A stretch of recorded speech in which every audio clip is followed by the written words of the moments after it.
This is Cerebral Cinema. Movies of the mind.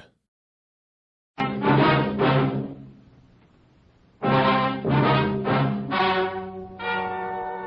and gentlemen, the story you are about to hear is true. Only the names have been changed to protect the innocent. NBC brings you Dragnet.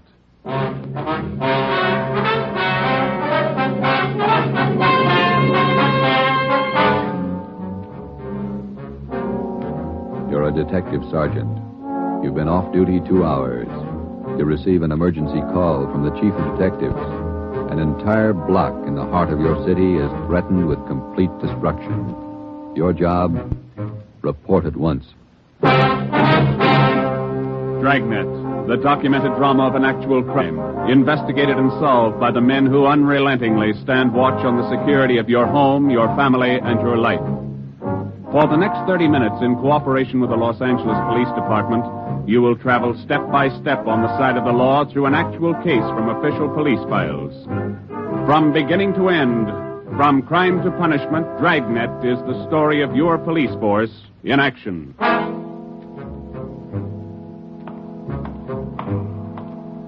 It was Tuesday, November 15th. It was raining in Los Angeles. We were off duty reporting in on an emergency call. My partner is Ben Romero. The boss is Ed Backstrand, chief of detectives. My name's Friday. It was 8:32 a.m. when I walked in the Spring Street entrance of the City Hall. You Sergeant Friday? Yeah, that's right. Take my elevator, Sergeant. It's the only one in service. All right.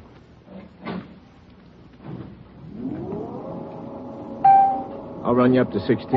The chief's waiting for you up there. What's the pitch? Only one elevator in service out of 10? The place looks deserted. What's going on? Nobody in the building. All the office people have been sent home. Lots of trouble. Somebody declare a holiday? No joke, Sergeant. Big trouble. All right, you convinced me. What is it? Here we are. 16th floor. Over here, Frank. Hi, Joe. Hello, Ben. You made good time. Came as soon as I got the call. Sorry to have to bring you back in. You worked last night, didn't you? Yeah, midnight to 8 this morning. Sorry. Come on. Okay. What is it, Skipper? Why all the hush? Wait till we get inside. In here. Okay. Number one, let's keep our voices down. All right. I'll make it as brief as I can. Every minute counts. What time you got, Friday? 8:33. All right, here it is. 55 minutes ago, a man walked into this building with a homemade bomb under his arm. If we don't release his brother from the county jail by 9 o'clock this morning, he says he'll pull the trigger on the bomb and blow up the whole building. He's kidding, Skipper. Who is the guy? Name's Vernon Carney. Here's his package. He and his brother have been in and out of jail since 1937. Small-time thieves. Yeah. Where's the FBI kickback? We had him once before, both of them. Brother's name is Elwood, serving a year for car stripping. And this two-bit thief is sitting here in the city hall with a bomb on his lap? That's right. In the next room. What kind of a bomb is it, Ed? You think he's bluffing? Could be bluffing, but the crime lab says no. Lee Jones from the lab get a look at it? Been in there twice. One end of the box is glass. Says you can't see much without a closer look, but you can't get near the guy. What do you want us to do? It's a volunteer job. You can take it or leave it. I won't order you to do it. How you want to handle it? You sure you'll want a piece of this one, Romero? No, he doesn't, Ed. He's got a family. Get me another single man. We'll give it a try. Wait a minute, Joe. What makes this job so different? Anytime we kick a door in, we never know what's on the other side. That's what makes it different. This time we do. No, you're not going to cut me out. Not the only time I know what I'm getting into. All right. Chandler's tried. Hannon, Davis, Watson, they've all tried. This guy Carney knows what he's doing. He's no pushover. But somebody's got to get that bomb away from him. Friday, Romero, it's your baby now. I looked at my watch. It was 8:36. We left Backstrand and started down the hall.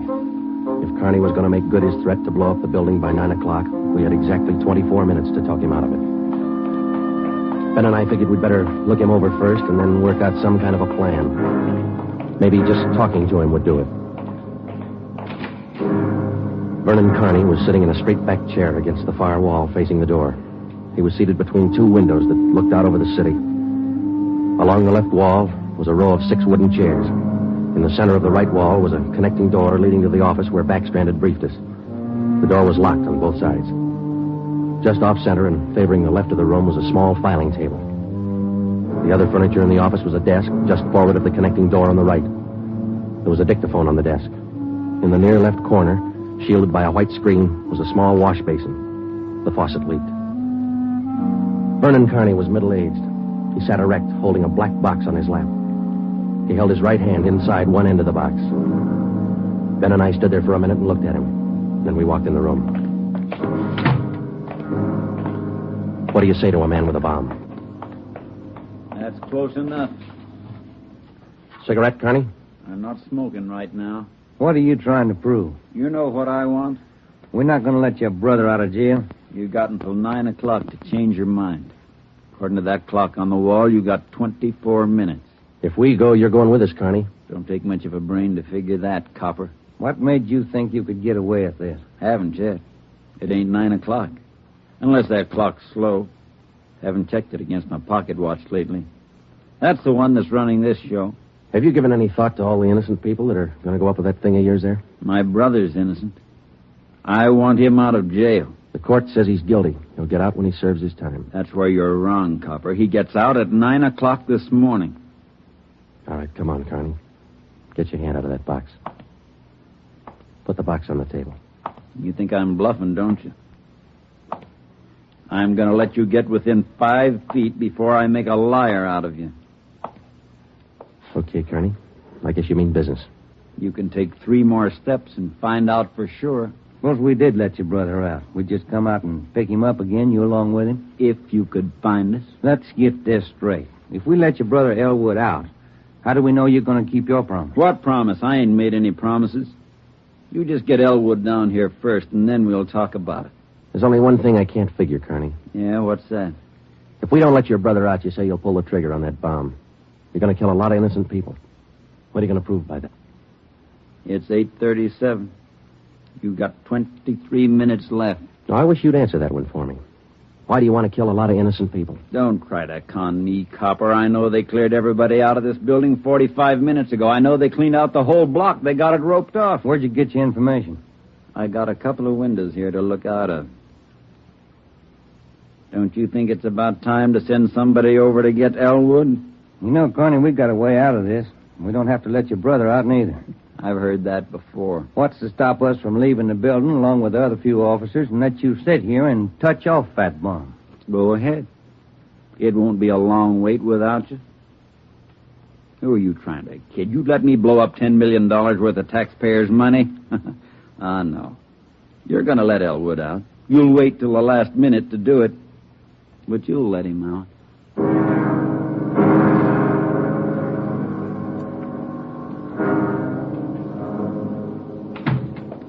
Ed, I'm still not convinced Carney can back up what he says. Then why didn't you take the box away from him? Yeah. We're in a spot, let's face it. How about an eye for an eye, Skipper? What do you mean? If he pulls the trigger on that machine, he kills us. How about us getting him first? All right, Romero. How you going to handle it? Well, I'm not top man on the pistol range, but I could wing him. And then he hands the box to you? Or maybe he falls and his reflex action pulls the trigger. Okay, I don't wing him. I stop him for keeps. You just can't walk in there and shoot him down. Why not? You do the same thing with armed criminals. Yeah, but you warn him first. I'll warn him. Yeah, and after you shoot him, you find out it's a harmless gadget. Couldn't have gone off in a million years. No, a gun's not the answer. We can't shoot him until we're positive. We'll be positive by 9 o'clock, and there might not be anybody around to shoot him. We've located Carney's apartment. There's a detail out there checking it now. Pacelli and Morris. Ed, have you got any ideas at all? Anything we could try? That's why I called you in. None of us have gotten any further than you did just now. There's just one thing I want to know for sure. Yeah, Friday. Is it or isn't it? We all want to know. Either way, we've got to get that box away from him. Backstrand. Yeah. You did? Yeah? No, stay out there till I call you. All right, here's half the answer. That was Pacelli. They found 28 sticks of dynamite in Carney's apartment. We knew Carney wasn't kidding now. We could see into the bomb through that glass window in one end. It looked like dynamite inside, and there was dynamite in Carney's room. We didn't know if he had the nerve to pull the trigger. We didn't know if it would go off when he did. But with only minutes remaining, nobody wanted to take the chance. From here on in, all of us agreed that Vernon Carney sat in the next room, holding in his 2 hands a force powerful enough to destroy us all. We had to get that box away from him, and to get that box, we had to have a plan. I looked at my watch. It was 8:40. 20 minutes till 9 o'clock. How do we get it away from him? I got an idea. It might work. Let's have it. Carney's sitting against the far wall between 2 windows. They're both open. Yeah, that's right. All right, if we could get a man through one of those windows, we might get Carney from behind. How are you going to get him? Whoever gets through the window could slug him. What do you do then? Somebody grabs the box. The crime lab can tell us what to do with it. How do we get a man through one of those windows? We're on the 16th floor. Well, there's some kind of a ledge that runs around the building on each story. Wide enough for a man to walk on? Now, let's take a look. All right. Looks pretty narrow, Joe. That's a good 18 inches. Could be done. Oh, too risky. It's raining out. That ledge is slippery. Strong wind out there, Joe. Tear a man right off the building. Yeah, I guess you're right. Well, there's still a way. How about a ladder? 16 floors, Skipper. There might be a way. The fire department would know that. I'll get Battalion Chief Erickson. Is Lee Jones in the building? No, he's over in the crime lab. I'll get him up here, too. I don't know, Friday. Maybe it'll work. It's got to, Ed. All right, now look. It's going to take a couple of minutes to set this up. We've got to know what Carney's doing every second of that time. Well, how about the dictaphone in there on the desk? Good. Get it on without him seeing you. We'll try. The dictaphone in there is connected to this one in here. This room is 1614. You got that? Yeah. All right, push down key 1614 on that machine in there and leave it down. Get the receiver off the hook and leave it off. Leave the receiver off. That's right. You know, if it isn't off the hook, we won't be able to hear a thing in here. Right. Come on, Ben. This is Backstrand. Give me Chief Erickson.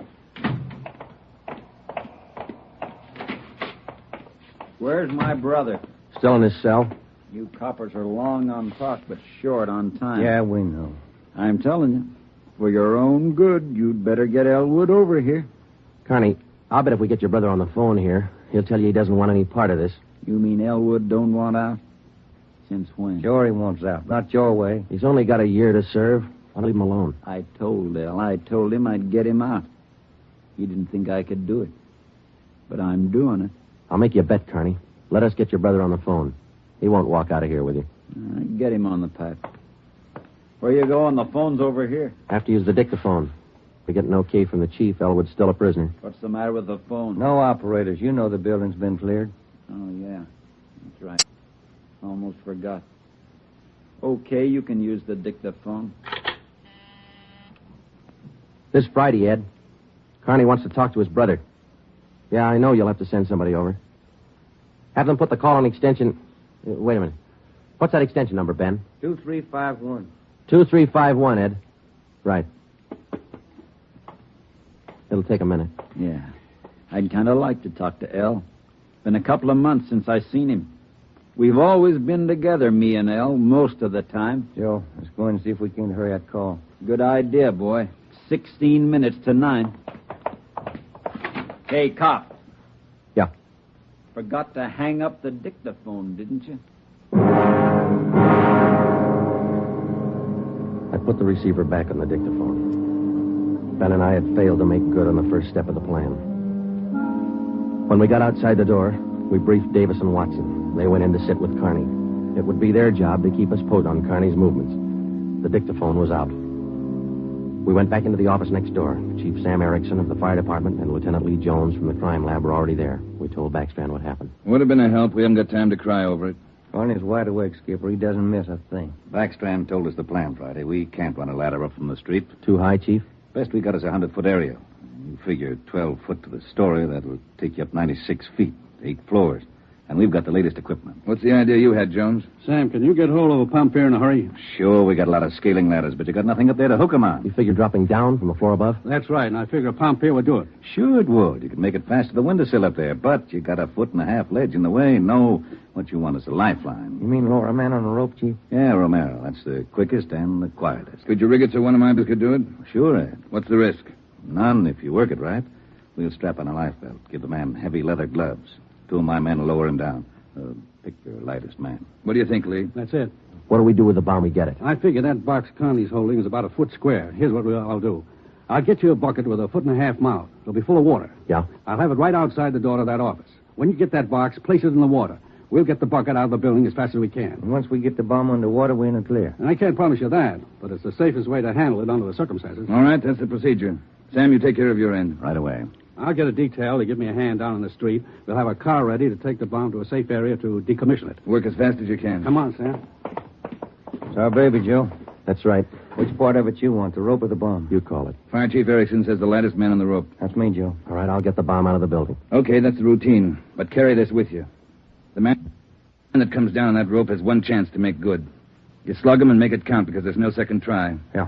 And, Joe, when you grab that box, you got to get it away from Carney before he can squeeze the trigger. Then you got to get it down into the street. The elevator. You know how to operate it? Well, that's pretty simple, but I'll double-check with the operator. Better do it right now. Okay. Ed, we better get Carney's brother on the phone for him. He seemed anxious. Might be a pretty good stall. All right, Romero. That's the outside phone. Get the city jail. All right, Skipper. Get going, Friday. Okay.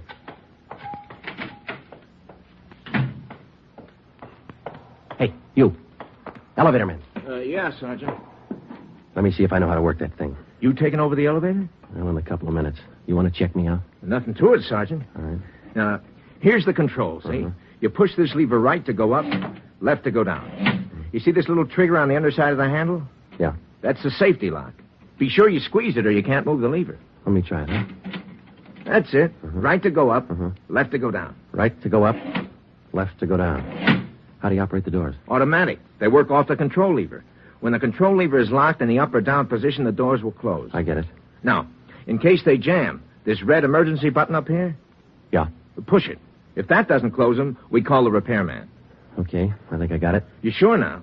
I've had my orders to get out of the building. I'll just leave the elevator right here and take the stairs down. All right. Thanks a lot. Sergeant, just curious. You going to take the bomb down in this car? We're going to try. You won't have any trouble. We haven't had an elevator failure in 18 months. The elevator man turned and went down the stairs. Outside of a handful of volunteers and a man with a bomb, the city hall was now cleared. I started down the corridor and met Ben outside the office. He told me that Lee Jones and Chief Erickson were on their way up in the elevator at the rear of the building with the necessary equipment. The 2 fire department volunteers were with them. The phone call had been put through to the city jail, and in a moment, Elwood Carney would be ready at the other end of the line. We went in to tell Carney. I told him over at the jail to put the call through on extension 2351. Yeah. When's it coming through? Right now? You got Elwood with you? No. Look, Carney, we told you we'd get him on the phone for you. The call will be through in a minute. Minute's a long time, cop. You only got 12 of them left. Elwood's going to talk you out of this. Oh, sure. Sure, everybody's going to talk me out of this. First it was them other 2 cops, the little Porky guy and that other monkey. Then you and this Dixie Doughhead here. And now it's Elwood. Come off it, will you, and get my brother over here. That's him. It's your brother, Connie. I'll get him. Stay put, you. Just going to get the phone. You want to talk to your brother, don't you? I'll take care of the phone. We'll disconnect it for a while. Now get it straight, copper. I'm through with your stinking, rotten lying. I want Elwood here. And I want him now.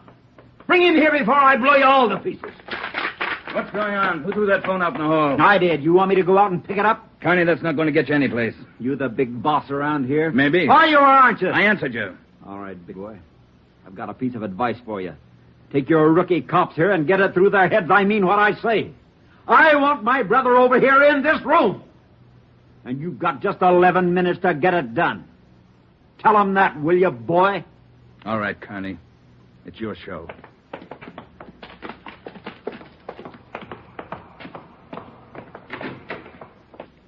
All right, we got to work fast now. Jones, everything set for you? Got the bucket with the water right here. Car's waiting down in the street. Right. Erickson, your boys ready? Upstairs, waiting. And we all know what to do. Ed, I got to have somebody to give me a hand with Carney when he falls. I'll be in there with you, Friday. Ready to go upstairs, Chief? Anytime. Oh, one thing you ought to know. What's that? Strong wind coming up. About 20 mile an hour out there right now. That going to louse us up? No, but it's going to increase the sway. Got to allow for it. How you mean? Wind's coming from the south. We'll lower you just to the right of the window. If I figure it correctly, the wind will do the rest. Bigger risk, but we don't control the weather. How you going to do it, Ben? As soon as I get in position, I'll reach in through the window on his right. I'll use the belly. Try to catch him on the right side of his head. One good hit should put him away. Let's make it 2 and be sure, huh? Right. You ready, Chief? Now, let's go.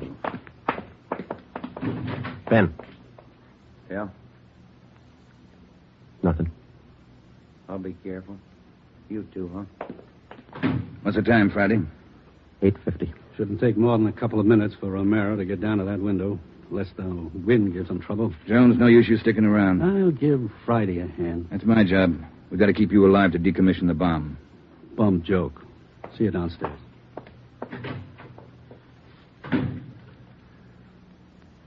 You ready, Ed? Yeah. Scared, Friday? Yeah. That makes us even. Come on. Ed Backstrand and I went into the next room with Vernon Carney. Our job was to keep him occupied until Ben was lowered to the windowsill from the floor above. Ben was going to make a try from the window on Carney's right. Somehow, we had to keep Carney's attention on us and away from that window. If anything went wrong and Carney got out of position, the plan would fail. If Ben was spotted, the plan would fail. If Chief Erickson didn't estimate the force of the wind correctly, the plan would fail. After Ben slugged Carney, my timing had to be perfect. If it wasn't, the plan would fail. I looked at my watch. It was 8 minutes to 9. Carney, anything we can say that'll make you change your mind? I've asked you 100 times. Now I'm ordering you. You're going to get to a phone and have somebody send Elwood over here right now. I'm through waiting. Now move. You ripped out the phone, Carney. Well, find another one. I told you I'm sick of your 2 bits stalling. We've got until 9 o'clock to make up our mind about this. You had until 9. But you wouldn't do what I told you. Now I'm cutting you short. You guys have got exactly 1 minute to get a phone in this room where I can hear you call the jail and have them send Elwood over here. You said 9, Carney. All right, Joe. We'll give him what he wants. Davis, unlock the connecting door to this office. I'll get the phone, Ed. Will the cord reach? Yeah. Your brother's a prisoner. He's in our custody and he's under our protection. We can't place his life in jeopardy. Why not leave it up to Al? Here's the phone, Ed. Yeah. Kenworthy, this is Backstrand. We want Elwood Carney over here at City Hall. His brother wants to see him. Explain the situation. If he wants to come, get him over here. Leave it up to him. Room 1614. You'll have to use the freight elevator. And tell him to hurry. Yeah. Tell him to hurry. That's the only smart thing you've done today. Now, why don't you go next door and figure out another angle? We'll wait for L2. You don't think I'd let you get out now, do you? We're all going to wait right here for my brother. In case he don't show up, you're going to see me pull the plug. Just sit down. Not so close. Right where you are, sit down.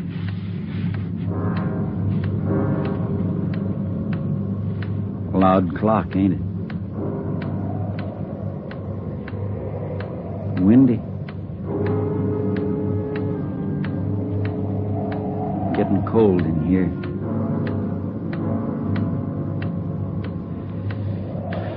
Sure a loud clock. Real windy. Maybe I ought to close the windows. Don't want to catch me a cold. I can turn on the heat. Stay put, cop. Hey, what's that? What's going on? Just the wind, Shut Carney. up! There's somebody out there. I can see his feet. You stupid cops. Pull him up! Get back there, you! Pull him up! Friday told him to pull him up. Right. Pull him up!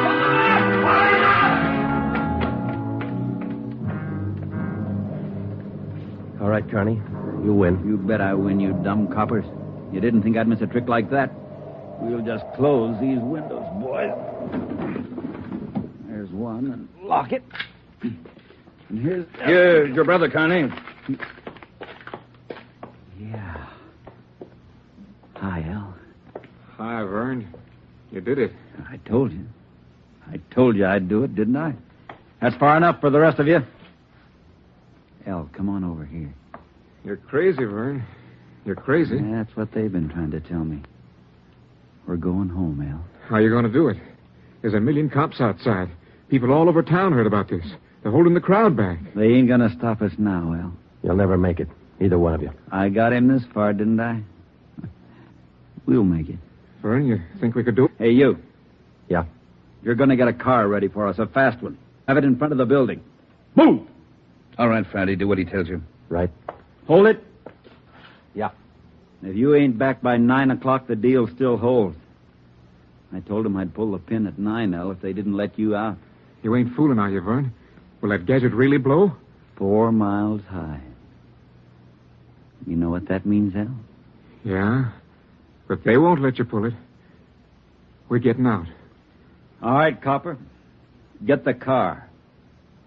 You got 4 minutes. Hey, Ben. What happened? He spot me? Yeah, there's no time to explain now. Listen, we got to work fast. Yeah.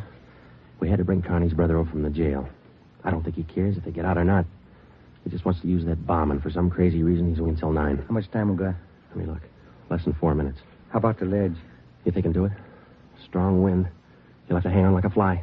I don't know. I can give it a try. Okay. Same plan. Every second counts. Now, I can't brief Ed. He's in the room with the guy. It's up to you and me. I'll get on the ledge from one of these offices. I hope I make it. If you don't, we'll know you tried. Hurry. Hey, Ben, wait a minute. Yeah? I forgot. The windows. The one on his right. He locked it. You'll have to crawl around to the one on the left. You got it? Right. Okay. The car will be ready in 2 minutes. Out front. Fine. Elle and I'll just sit here and wait. Gonna be good being back together, huh, Elle? We always were real good together, Vern. Yeah, that's the way brothers ought to be together all the time. Together. Vern, I'd feel better with a gun. We don't need no gun, Elle. We got the bomb. We'll need a gun when we get out, when we get on the road. Okay. Take your pick. They all got 'em. Hey, you, give him yours. I'm not carrying a gun. I left it in the other room. A cop without a gun? Who's kidding who? I left it in the other room. Frisk the big boy, Elle. He's got one. About time for the car, ain't it? 2 minutes to 9. Yeah, this feels like it. Right on his hip. Hey, Vern, look out! Grab him, Joe. I got him. Get the box. Leave that gun alone. I got him, Ben. I gotta get his hand out of it. Run, Joe. Get it in the water. Run!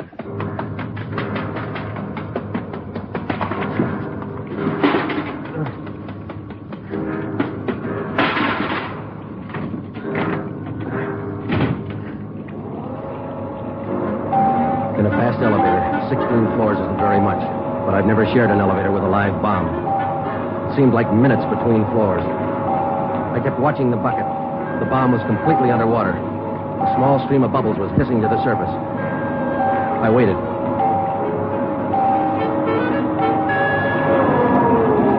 Main floor. I picked up the bucket and ran for the street. I missed the first step. I fell forward. The bucket spun out of my hand. I sprawled flat on the sidewalk. I waited for the explosion.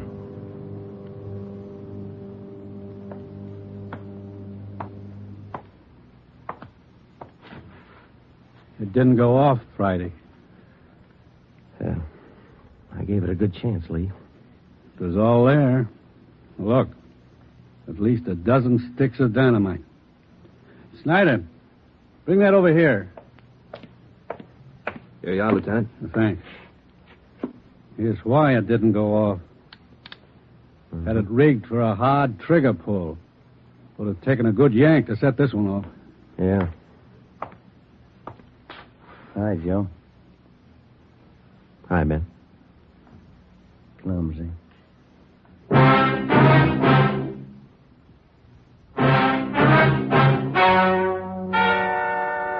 The story you have just heard is true. Only the names were changed to protect the innocent. Vernon Carney was examined by 5 different psychiatrists appointed by the Superior Court and was found to be incompetent. He is now confined in the State Mental Institution for the criminally insane.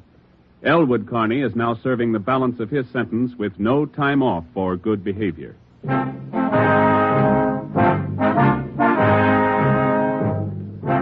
have just heard the 7th in a new series of authentic cases from official files. Technical advice for Dragnet is furnished by the Los Angeles Police Department. Tonight's program is dedicated to Town Marshal Lon T. Larson of the Mount Pleasant, Utah Force, who, on the night of October 15th, 1945, gave his life so that yours might be more secure.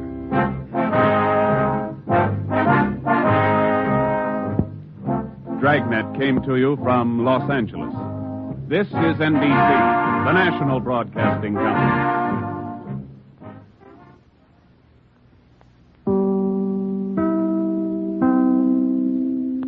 Cerebral Cinema hopes you have enjoyed this movie of the mind.